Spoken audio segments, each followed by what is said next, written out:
Hello there. So how to install MrBeast app on your iPhone? So yeah, if you're a new iPhone user, just go to the App Store and search MrBeast Burger and just tap get. It has 33 megabytes size.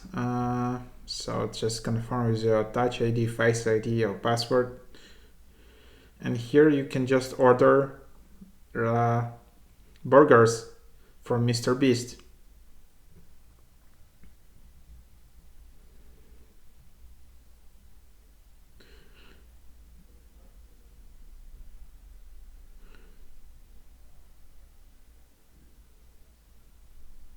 And then you can just go to the app, and here is the app. So you can just sign in, sign up, or continue as guest.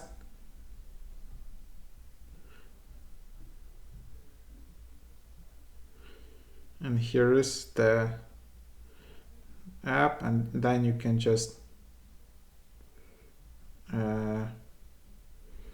try to deliver. Of course, it will only work in United States.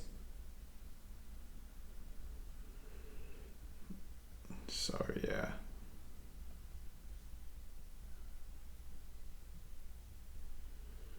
So okay, I just need to play more around with it. Anyways, that's how you install the app.